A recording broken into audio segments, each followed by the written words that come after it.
جب شب معراج کی بات ہوتی ہے، ظاہر ایک معجزہ، بارز معجزہ جو قرآن مجید میں اس کا ذکر آیا، تو براق کے اوپر بیٹھ کے رسول خدا صلی اللہ علیہ وسلم نے سفر کیا، اور جب سدرۃ المنتہا کا ذکر آتا ہے تو حدیث میں ذکر ہے کہ جبرائیل رک گئے اور کہا کہ اس سے آگے میں نہیں جاؤں گا۔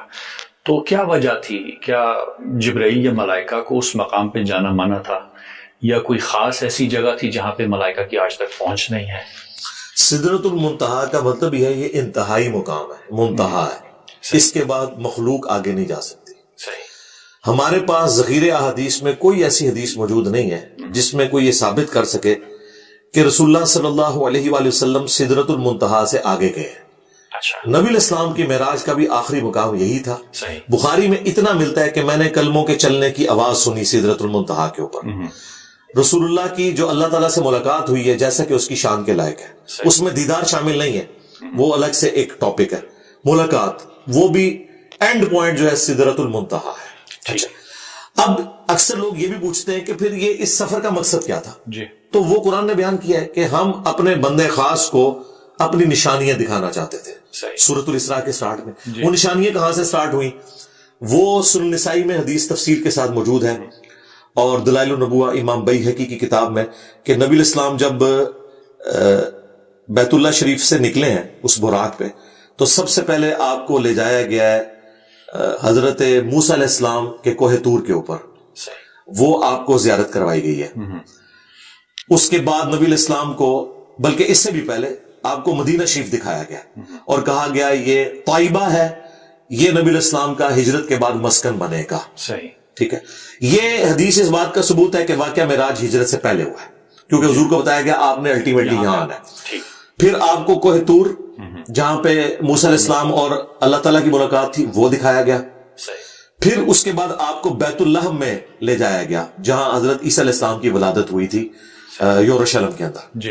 اور پھر نبی الاسلام نے وہاں پہ یروشلم میں، صحیح مسلم میں آتا ہے، انبیاء کرام کی امامت فرمائی بیت المقدس کے اندر، اور وہ وعدے کی تکمیل ہوئی جو سورہ آل عمران میں تھا کہ اگر میں تمہیں نبوت دوں، تمام انبیاء سے اللہ نے عہد لیا تھا، اور پھر تمہاری موجودگی میں اگر کوئی اور پیغمبر آ جائے، جس طرح کہ حضرت یحییٰ علیہ السلام نے تصدیق کی حضرت عیسیٰ علیہ السلام کی، تو نبی علیہ السلام کے کیس میں تو تمام انبیاء نے تصدیق کی اور وہ وعدہ پورا ہوا، وہ برزخی معاملہ ہوا، تمام انبیاء کو اللہ تعالیٰ نے وہاں جمع کیا۔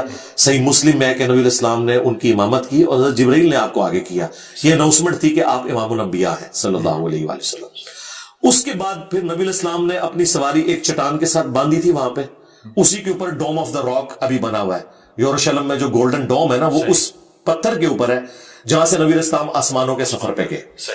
آسمانوں کے سفر میں آپ نے ساتوں آسمان، پہلے آسمان کے اوپر آدم علیہ السلام سے ملاقات ہوئی، بخاری مسلم میں آتا ہے، دوسرے آسمان پہ حضرت عیسیٰ اور یحییٰ کے ساتھ، تیسرے آسمان کے اوپر یوسف علیہ السلام کے ساتھ ملاقات ہوئی، اور چوتھے کے اوپر ادریس علیہ السلام، پانچویں پہ ہارون علیہ السلام، چھٹے پہ موسیٰ علیہ السلام، اور ساتویں پر جد امجد سیدنا ابراہیم علیہ السلام سے ملاقات ہوئی۔ اور پھر نبی علیہ السلام کو جنت بھی دکھائی گئی، جہنم بھی دکھائی گئی، یہ سارے منظر آپ کو دکھائے گئے۔ آپ کے ایمان کو اس ایپیکس کے اوپر لے کے جانا تھا، اور آپ کا جو الٹیمیٹ جو مقام تھا نا، وہ تھا سدرۃ المنتہا۔ وہیں پر نبی علیہ السلام کو اللہ تعالیٰ نے 3 تحفے دیے، صحیح مسلم میں آتا ہے، 5 نمازوں کا تحفہ، دوسرا سورۃ البقرہ کی آخری 2 آیات، وہ اس دنیا پہ نازل نہیں ہوئی ہیں، وہ آسمانوں میں نازل ہوئی ہیں، اور تیسرا آپ کا جو امتی بھی شرک نہیں کرے گا اس کی الٹیمیٹ مغفرت کی بشارت ہے، یعنی چاہے وہ گناہوں کا عذاب بھوگتے، شفاعت ہو، الٹیمیٹلی اس نے بخشا جانا ہے جس نے دنیا میں شرک نہ کیا ہو۔ یہ 3 تحفے آپ کو ملے، کیونکہ شرک تو خدا معاف نہیں کرے گا۔ اچھا، نمازوں کا ذکر آیا تو بعض اوقات سوال یہ آتا ہے کہ کوئی بارگیننگ ہو رہی تھی کہ آ رہے تھے، پھر ایک نبی نے کہا کہ بھائی اور کم کرائیں، پھر اوپر جاتے تھے۔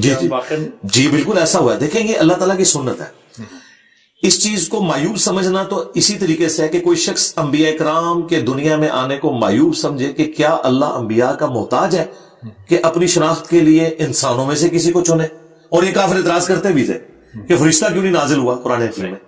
تو اللہ تعالیٰ فرمایا یہ میں ڈیسائیڈ کروں گا نا، کہ میں نے اپنے تک پہنچنے کا وسیلہ توسل انبیاء کو بنایا ہے، جو انبیاء کی پیروی کریں گے وہ میرے تک پہنچیں گے، اور جو انبیاء کرام کی پیروی نہیں کریں گے، خواہ وہ اپنے آپ کو جتنا مرضی نیک سمجھیں، جو مرضی اچھے اعمال کریں، اللہ کے حضور وہ زیرو سے ملٹی پلائیں گے جب تک وہ انبیاء کا پیٹرن اڈاپٹ نہیں کرتے. یہ بارگیننگ والا جو معاملہ ہے یہ بخاری مسلم دونوں میں رپورٹ ہوا ہے. موسیٰ علیہ السلام کے پاس جب نبی علیہ السلام آئے تو انہوں نے کہا کہ حضرت یہ 50 نمازیں تو بہت زیادہ ہیں، مجھے ایکسپیرینس ہے یہ لوگ نہیں پڑھ سکیں گے، ٹھیک ہے آپ کم کروائیں. اور پھر یوں 5 کر کے کم ہوئی اور الٹیمیٹلی 5 رہ گئی. موسیٰ علیہ السلام اس پہ بھی راضی نہیں تھے، انہوں نے کہا آپ پھر واپس جائیں، یہ بھی زیادہ ہے. انہوں نے کہا نہیں مجھے حیا آتی ہے. اس کے بعد امت کو حیا نہیں آتی، 5 چھوڑ دیتے ہیں، اور اس کو انہوں نے اتنا اپنے لیے ایک آزمائش سمجھ لیا ہے کہ 5 نمازیں جو ہے نا ہمارے لیے بہت زیادہ ہیں. تو پھر بخاری مسلم کے الفاظ ہے، اللہ تعالیٰ نے فرمایا کہ پھر ہمارا قول بھی نہیں بدلے گا، نمازیں 5 ہوں گی لیکن ایک نیکی 10 کے برابر ہے جو قرآن میں آیا سورۃ الانعام کے اندر. یہ پڑھیں گے 5 ثواب 50 کا ہوگا. یعنی اللہ کا قول بھی اپنی جگہ موجود ہے. نبی علیہ السلام کو جو اللہ تعالیٰ نے نوازش فرمائی اور نوازش آپ کے ذریعے پوری امت کے اوپر ہوئی، تو موسیٰ علیہ السلام کے بھی ہم شکر گزار ہیں. شکریہ موسیٰ علیہ السلام. صحیح. چلیں اچھا، اب یہ جو مناظر دکھائے گئے ظاہر ہے کوئی حکمت تھی، لیکن کیا کوئی مناظر کے بارے میں کچھ بیان ہوا ہے کہ جنت کے کون سے مناظر دکھائے گئے، کیا چیز دکھائی گئی، اور جہنم کے کون کون سے مناظر رسول پاک صلی اللہ علیہ وسلم کو دکھائے گئے؟ دیکھیں جنت میں جو اللہ تعالیٰ نے نہریں رواں کی ہیں، جو محلات بنے ہوئے ہیں، جتنی تفصیلات آپ کو احادیث کے اندر جنت کے حوالے سے آتی ہیں نا کہ جنت میں یہ ہے، وہ نبی الاسلام کو فزیکلی دکھایا گیا کہ دودھ کی شہد کی نہریں ہوں گی، جس طرح سورہ محمد کے اندر جسے سورہ قتال کہتے ہیں پوری تفصیلات آئیں گی. نبی الاسلام کو فزیکلی یہ چیزیں دکھائی گئی کیونکہ انبیاء کا جو ایمان ہے اللہ تعالیٰ نے اس کو حق الیقین تک پہنچانا ہوتا ہے. تو یہ سارے مناظر آپ کو دکھائے گئے.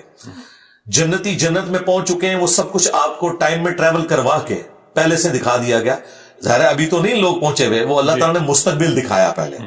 اسی طریقے سے جہنمی جہنم میں پہنچ چکے ہیں، وہ منظر بھی دکھایا.